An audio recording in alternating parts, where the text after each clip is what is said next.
तो एक बार फिर से आप सभी का स्वागत कर रहा हूँ। मेरे इस वीडियो में हम चर्चा कर रहे हैं सितंबर का जो महीना है आपके लिए, अगर आपका मीन लगन का चार्ट है तो आप इसको कैसे प्लान कर सकते हो। मीन लगन के हिसाब से आपके लिए कौन कौन से मामलों में ये जो मंथ है उसमें गोचर प्रभाव डालेगा। आपके सामने ये आपका चार्ट है, ये आपका मीन लगन का ही चार्ट है और इसमें जो गोचर भी आपको जो नजर आ रहा है वो भी आपके सितंबर के महीने के अकॉर्डिंग ही है। हालांकि गोचरीय स्थितियां कुछ बदल जरूर सकती हैं मंथ के मध्य में। यहाँ पे हम सबसे पहले देखेंगे गोचरीय स्थितियाँ किस प्रकार से सितंबर महीने में रहने वाली हैं, उसके बाद चर्चा करेंगे आपको ये ग्रह क्या क्या प्रभाव दे सकते हैं, कौन कौन से चेंजेस आपको इस मंथ में आ सकते हैं, या फिर आप कैसे कैसे इस मंथ को प्लान करेंगे। तो सबसे पहले अगर हम गोचरीय स्थितियों में देखें तो सूर्य की ही बात करते हैं। सूर्य 17 सितंबर तक सिंह राशि में रहेंगे, इसके बाद ये अपना गोचर बदल लेंगे और कन्या राशि में प्रवेश कर जाएंगे। बुध के गोचर को देखें तो बुध 7 सितंबर से कन्या में प्रवेश करेंगे और कन्या में ही पूरे मंथ लगभग गोचर में रहेंगे। शुक्र 2 सितंबर से तुला में प्रवेश करेंगे और उसके बाद तुला में ही ये भी गोचर करेंगे। मंगल का गोचर 18 सितंबर तक मिथुन राशि में रहेगा, इसके बाद ये अपना राशि परिवर्तन करके कर्क राशि में प्रवेश कर जाएंगे। बृहस्पति अभी कर्क राशि में ऑलरेडी गोचर में है, जबकि शनि मीन राशि में वक्री गोचर कर रहे हैं। और चंद्रमा 1 सितंबर को आपको मेष राशि में देखने को मिलेंगे, वहीं राहु कुंभ राशि में है और केतु सिंह राशि में। राहु केतु के गोचर में फिलहाल कोई भी बदलाव नहीं है। तो अब हम देख लेते हैं वास्तव में जो गोचरीय प्रभाव है वो आपके लिए कैसे रहने वाला है, या किस तरीके से आप इस मंथ को अपने लिए प्लान कर सकते हो। सबसे पहले यहाँ लग्नेश से स्टार्ट करेंगे। लग्नेश आपके बृहस्पति हैं, बृहस्पति ही आपके 10वें घर के भी लॉर्ड हैं। अब जब बृहस्पति उच्च की स्थिति में पंचम में गोचर कर रहे हैं तो बृहस्पति आपको ज्ञान के मामले में, एजुकेशन के मामले में, संतान पक्ष के मामले में बेहद ही अच्छे हैं। लेकिन इसके लिए आप अपने चंद्रमा को जरूर देखें, क्योंकि चंद्रमा डिस्पोजिटर हैं गुरु के। और चंद्रमा की स्थिति अगर बेहतर है आपके चार्ट में, अगर गुरु आपका जो जन्म के समय का है अगर वो वक्री नहीं है, तो गुरु का प्रभाव काफी अच्छा रहेगा आपके लिए। ऐसा गुरु सबसे मेन आपको सहायता करेगा निर्णय लेने में, सोचने में, विचार करने में। ऐसा गुरु आपको काफी मैच्योरिटी देगा, आपके धन की संभावनाओं को बढ़ाएगा। जो भी लोग शेयर बाजार, लॉटरी, सट्टा वगैरह या इस प्रकार के कार्य करते हैं उनको भी गुरु काफी फेवर करेगा। लेकिन मेनली इस प्रकार का गुरु हो तो वो आपके सक्सेस में भी वृद्धि करता है चंद्रमा के घर में होने से। और बहुत सारे मल्टीपल ऑप्शंस आपके लिए वो लेकर आता है किसी भी स्पेसिफिक काम को प्लान करने के लिए, क्योंकि गुरु एक ड्यूल प्लैनेट है और ड्यूल प्लैनेट होने की वजह से आपके लिए वो काफ़ी सारे मल्टीपल ऑप्शंस क्रिएट कर सकता है, मल्टीपल डिसीजंस में आपको वो सपोर्ट कर सकता है। अब चंद्रमा अगर बेहतर हो तो इस प्रकार की गुरु की स्थिति का आप काफ़ी फायदा उठा सकते हैं। अब इम्पोर्टेंट ये भी है कि गुरु आपके चार्ट में 10वें घर का लॉर्ड है, इसलिए कैरियर स्पेसिफिक भी आप यहाँ ध्यान दे सकते हो।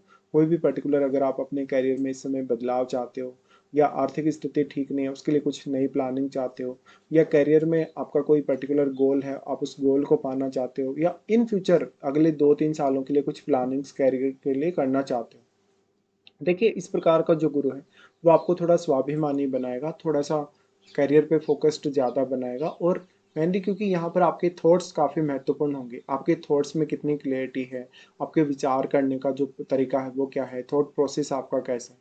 गुरु सबसे पहले यहाँ दृष्टि डालेंगे नवम घर पे। नवम घर अब वैसे देखा जाए तो गुरु के लिए अपने मित्र मंगल का ही घर है। और मंगल इस मंथ में जो गोचर कर रहे हैं मिथुन में ही गोचर कर रहे हैं, जहाँ वो बाद में गुरु के साथ भी आ जाएंगे कंजक्शन में। लेकिन गुरु की दृष्टि यहाँ पड़ना आपके लिए बहुत ही लकी साबित होगा, क्योंकि उच्च का गुरु है और नवम भाव पे दृष्टि डाले तो भाग्य काफी साथ देगा आपका इस मंथ में। इसके साथ साथ आपकी जैसे हायर स्टडीज के लिए हो, आपका आध्यात्मिक पर्पज हो, आपका कोई धार्मिक पर्पज हो, उन कार्यों के लिए भी गुरु का बेहद अच्छा सपोर्ट है आपको इस मंथ में। ऐसा गुरु आपको आपके गुरुजनों से जोड़ सकता है, पिता से जोड़ सकता है, साथ ही आपको लंबी दूरी की यात्रा दे सकता है, विदेश यात्रा दे सकता है, आपको स्टडी स्पेसिफिक कुछ नई नई रुचि दे सकता है। अब अगर आपका मंगल भी मजबूत स्थिति में है, अच्छी स्थिति में है, तो गुरु का और फायदा आपको मिल पाएगा। फिर यहाँ बैठा हुआ ग्रह भी काफी मैटर करेगा। मान लो आपके जन्म के समय का कोई भी ग्रह आपके नवम भाव में बैठा है, तो उस ग्रह पर गुरु का जो शुभ प्रभाव पड़ रहा है उस वजह से उस ग्रह विशेष के जो प्रभाव होंगे आपके चार्ट में वो भी काफी बेहतर होंगे।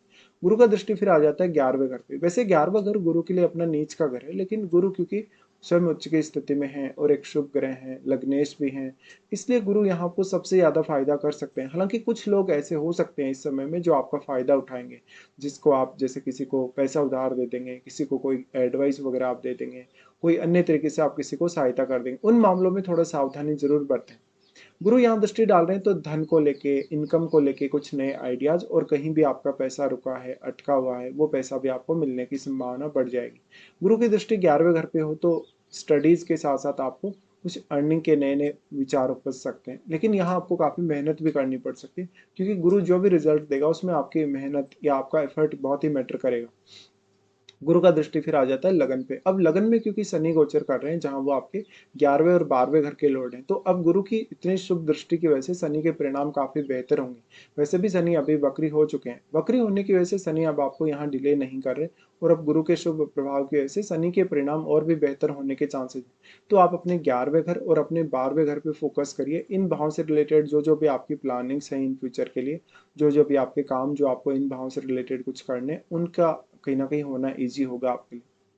अब यहाँ महादशा बहुत मैटर करेगी आपके लिए, जब गुरु आपके लगन और आपके 10th हाउस को रिप्रेजेंट कर रहे हैं। तो जिन जातकों का गुरु अच्छी स्थिति में है जन्म के समय का, और जिन जातकों को गुरु की मान लो दशा भी चल रही है, तो उन्हीं लोगों को सबसे ज्यादा गुरु फेवर करेंगे। आपके चार्ट में गुरु वक्री नहीं होने चाहिए, अगर वक्री हैं भी तो कम से कम अच्छी स्थिति में होने ही चाहिए। फिर देखते हैं मंगल को। मंगल दूसरे घर के स्वामी और आपके नवम के स्वामी। आपके चार्ट में फिलहाल मंगल की स्थिति बन रही है 4th हाउस में, जहां पर वो कैरियर में आपको सबसे ज्यादा सपोर्ट कर पा रहे हैं। 4th हाउस का मंगल हो गया तो धन और संपत्ति के लिए काफी अच्छा है, क्योंकि सेकंड लॉर्ड भी और अपने से बिल्कुल यहाँ यहाँ पर अगर देखा जाए तो अपने से बिल्कुल तीसरे में आए हैं, या अपने से बिल्कुल यहाँ पर वो कहीं ना कहीं इस भाव से भी अगर आप देखेंगे तो वो भाग्य स्थान का भी स्वामी है, और भाग्य स्थान का स्वामी होके कुल मिलाकर अगर देखा जाए तो वो अपने से यहाँ अष्टम में भी है। निश्चित तौर पे मंगल आपको धन और संपत्ति के मामले में, पारिवारिक मामलों में काफी मदद करेगा। यहाँ निर्णय लेने में भी मंगल का बहुत बड़ा रोल होगा। हालांकि फैमिली के साथ थोड़े बहुत मतभेद हो सकते हैं आपकी और एक्सपेक्टेशन की वजह से। मंगल की दृष्टि पड़ेगी फिर आपके यहाँ 7वें घर पे। 7वें घर पे मंगल की दृष्टि जो पड़ रही है वो उच्च के बुध पे पड़ रही है, तो यहाँ आपके लिए निर्णय लेना बेहतर होगा, प्लानिंग्स करना बेहतर होगा, बिजनेस के लिए प्लानिंग करना, कोई नई शुरुआत करना बेहतर होगा। इसके साथ साथ बुध की इंप्रूवमेंट भी यहाँ हो जाएगी मंगल की दृष्टि की वजह से। तो बुध भी काफी एक्टिवेट हो जाएगा, जिससे आपके लिए कोई भी स्पेसिफिक गोल अचीव करना या कोई भी बड़ी प्लानिंग करना आसान होगा, किसी भी कार्य को मैनेज करना भी आसान होगा। मंगल की दृष्टि जो आपके फिर 10th हाउस और आपके 11th हाउस पे होगी। यहाँ मंगल आपको कैरियर के मामले में, अर्निंग के मामले में और अपनी इच्छाओं को पूर्ति करने के मामले में सबसे ज्यादा ही सपोर्ट करेंगे। फिर यहाँ पर मंगल अपना राशि परिवर्तन कर रहे हैं। मंगल का राशि परिवर्तन लगभग 18 सितंबर के बाद हो रहा है। 18 सितंबर के बाद मंगल जा रहे हैं नीच की स्थिति में, बट वो उच्च के गुरु को ज्वाइन करेंगे। इतना खतरनाक अब मंगल नहीं होगा नीच का होने के बावजूद। और मान लो अगर आपके जन्म के समय का मंगल अच्छा प्लेस्ड है, गुरु या चंद्रमा आपके अच्छे प्लेस्ड हैं, तो फिर मंगल से आपको कोई स्पेसिफिक नुकसान नहीं होने वाला। बस आप अपनी उग्रता पे थोड़ा नियंत्रण रखें, आप बहुत ज्यादा जल्दी गुस्सा ना हो। मंगल के यहाँ जो प्लेसमेंट बन जाएगी पंचम घर में, तो पंचम भाव तो काफी एक्टिवेट हो ही जाएगा। तो यहाँ पैसे को लेके, किसी भी अन्य कार्य को लेके लालच से आपको बचना होगा। मंगल यहाँ से फिर आपके अष्टम भाव पर दृष्टि डालेंगे, जहां वो शुक्र को प्रभावित करेंगे, तो अष्टम भाव से गेन होने की संभावना को बढ़ा देंगे। हालांकि ऐसा मंगल कुछ हद तक आपको प्रेम संबंधों में ले जा सकता है, शुक्र के साथ संबंध बन रहे तो, और इवन एक अफेयर या एक एक्स्ट्रा रिलेशनशिप की तरफ भी ले जा सकता है। लेकिन अष्टम भाव के लिए वो आपको काफी हेल्प करेगा, अष्टम भाव से जुड़े रहस्यों को जानने, अष्टम भाव से कुछ भी धन या संपत्ति के रूप में गेन प्राप्त करने के लिए। फिर मंगल का दृष्टि यहाँ से जो पंचम घर का मंगल होगा आपका, वहां से पड़ेगा यहाँ आपके 11वें घर पे। 11वें घर पे ये दृष्टि बहुत इंपॉर्टेंट है, क्योंकि गुरु की शुभ दृष्टि भी यहाँ है ऑलरेडी, और मंगल की दृष्टि अपने उच्च के घर पे है। तो यहाँ से रिलेटेड चीजों को पाना आपके लिए काफी आसान होगा। जैसे आपकी कोई बड़ी इच्छा हो, कोई मनोकामना हो, उसको पूर्ति करना आपके लिए आसान होगा। फिर मंगल का दृष्टि आ जाता है 12th हाउस में। मंगल का 12th हाउस वाला दृष्टि आपको विदेश यात्रा करने, विदेश में सेटल होने या 12वें घर से संबंधित कोई भी प्लानिंग करने के लिए सपोर्ट करेगा। लेकिन यहाँ रिश्तों को लेकर कभी कभी कुछ तनाव हो सकता है। उसके बाद हम आगे बढ़ते हैं, शुक्र को देखते हैं। शुक्र तीसरे घर के लॉर्ड और आपके चार्ट में अष्टमेश है। शुक्र की स्थिति को अगर इस मंथ में आप देखेंगे तो 2 सितंबर से वो तुला में आ रहे हैं। तुला में यानी वो अष्टम में रहेंगे। अष्टम का शुक्र है तो कोई ना कोई हिडन अफेयर, रिलेशनशिप वगैरह के पूरे चांसेस रहेंगे। लेकिन अष्टम भाव से कुछ गेन होने के चांसेस भी रहेंगे इसके साथ ही, जैसे धन संपत्ति के मामले में, कोई आपकी इन्वेस्टमेंट है उसके मामले में। और यहाँ पर अपने जीवन साथी को ज्यादा से ज्यादा कोशिश करिए समझने की। शुक्र जो वाणी स्थान पे दृष्टि डाल रहे हैं वो मंगल के घर पे दृष्टि डाल रहे हैं, और मंगल यहाँ जब कर्क में आएंगे तब वो भी शुक्र पर दृष्टि डालेंगे। इसलिए शुक्र की यहाँ दृष्टि आपको बहुत ही ज्यादा फेवर कर सकती है, वाणी को काफी प्रभावशाली बना सकती है, धन के नए स्रोत ला सकता है शुक्र, नए रिलेशनशिप ला सकता है, नए लोगों से आपके कॉन्टेक्ट ला सकता है। इसके साथ साथ शुक्र आपको आपकी लाइफ में काफी ज्यादा प्राइवेसी भी प्रोवाइड करेगा। अपने घर का शुक्र है तो कोई बहुत बड़ा नुकसान आपका नहीं होने वाला। शुक्र थर्ड लॉर्ड होने की वजह से यहाँ आपकी कामुकता को भी काफी ज्यादा बढ़ा सकता है। इसके साथ साथ अगर देखा जाए तो उसके बाद बुध को देखते हैं। बुध चतुर्थेश और आपके सप्तमेश है। बुध अभी उच्च की स्थिति में चल रहे हैं। तो कोई बिजनेस प्लानिंग करनी हो, पार्टनरशिप के लिए प्लानिंग करनी हो तो आप वो कर सकते हैं।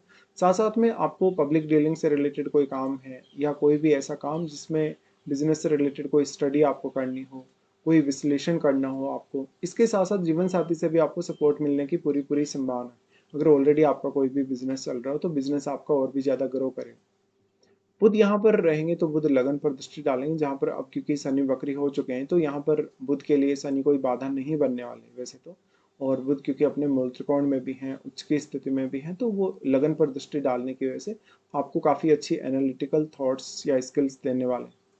बुध की स्थिति को देखा जाए तो हालांकि कन्या में ही ये रहेंगे, इसलिए जीवन साथी का भी थोड़ा सा प्रभाव आपके ऊपर इस मंथ में ज्यादा देखने को मिलेगा।